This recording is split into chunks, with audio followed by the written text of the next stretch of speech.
Le salut, une bataille féroce entre la foi et les œuvres. Au cœur de la théologie chrétienne, une guerre intestine fait rage depuis des siècles. Une contradiction fondamentale qui a déchiré les églises, justifié des anathèmes et plongé d'innombrables âmes dans la perplexité. Le salut est-il un don gracieux, reçu par la seule foi, ou une récompense méritée par les œuvres? Cette question, loin d'être un simple débat d'érudits, frappe au cœur de la relation entre l'humanité et le divin, exposant une fracture théologique qui reste béante. N'oubliez pas de vous abonner pour plus de contenu. D'un côté du champ de bataille, se dresse le puissant étendard de la sola fide, la foi seule, brandie avec ferveur par les réformateurs protestants. Fortement ancré dans les écrits de l'apôtre Paul, ce principe déclare que la justification devant Dieu est un don entièrement gratuit, appréhendé uniquement par la foi en Jésus-Christ. Car c'est par la grâce que vous êtes sauvés, par le moyen de la foi. Et cela ne vient pas de vous, c'est le don de Dieu. Ce n'est point par les œuvres, afin que personne ne se glorifie. Éphésiens 2, 8, 9.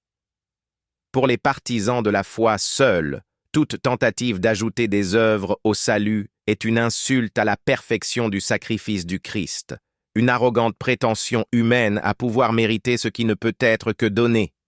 Dans cette perspective, les œuvres, aussi bonnes soient-elles, ne sont que des œuvres mortes, incapables de satisfaire à la sainteté absolue de Dieu. L'homme, entaché par le péché originel, est foncièrement incapable de produire quoi que ce soit qui puisse lui valoir le salut. La foi est donc l'unique canal par lequel la justice du Christ est imputée aux croyants. Les œuvres ne sont alors que la conséquence, le fruit inévitable d'une foi véritable, mais jamais sa cause. Face à cette citadelle de la foi se dresse le bastion des œuvres, fortifié par une lecture tout aussi littérale d'autres passages bibliques. L'épître de Jacques, souvent qualifiée d'épître de paille par Martin Luther en raison de son apparente opposition à Paul, lance un défi direct.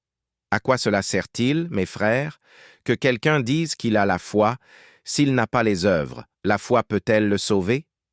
Jacques 2, 17. Et de conclure de manière cinglante, « Tu vois que la foi agissait avec ses œuvres, et que par les œuvres la foi fut rendue parfaite. Vous voyez donc que l'homme est justifié par les œuvres, et non par la foi seulement. » Jacques 2, 22, 24.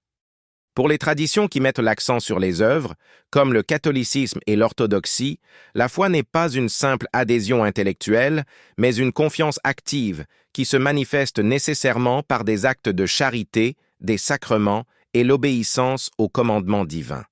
Le salut est alors perçu comme un processus, une synergie entre la grâce divine et la coopération humaine. Ignorer le rôle des œuvres, c'est risquer une foi stérile, une foi morte, incapable de porter ses fruits et, en définitive, de sauver. La contradiction à l'état brut. La contradiction est flagrante et a des implications profondes. Si le salut est par la foi seule, quelle est la véritable nécessité de la morale et de l'éthique, au-delà d'une simple expression de gratitude? Si les œuvres ne contribuent en rien au salut, pourquoi les Écritures sont-elles truffées d'exhortations à la sainteté, de jugements basés sur les actes et de récompenses promises aux justes? Inversement, si les œuvres sont nécessaires au salut, où tracer la ligne? Combien de bonnes actions sont suffisantes pour contrebalancer les mauvaises? Comment éviter le piège de l'orgueil spirituel et de l'auto-justification, précisément ce que Paul condamnait avec tant de véhémence? La doctrine des œuvres ne risque-t-elle pas de transformer la relation avec Dieu en une angoissante comptabilité spirituelle, où l'assurance du salut est à jamais hors de portée? Des tentatives de réconciliation fragiles.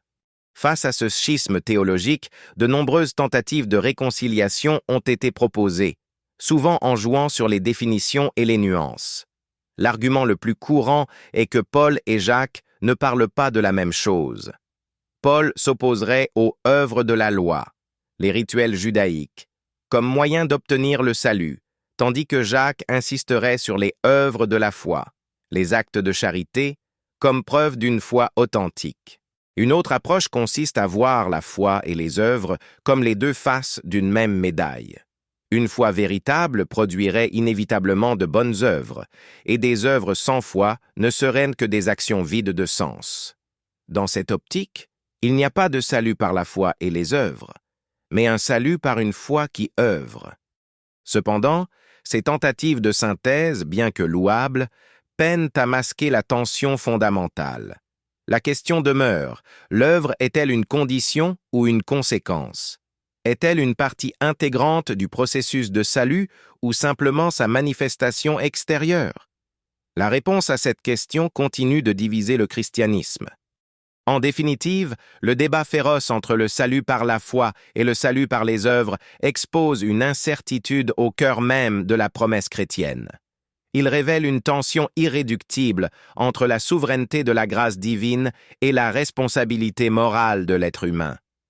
Pour le chercheur sincère de vérité, cette contradiction n'est pas une simple querelle de clochers, mais le reflet d'un mystère profond sur la nature de la justice, de la miséricorde et du chemin étroit menant au salut.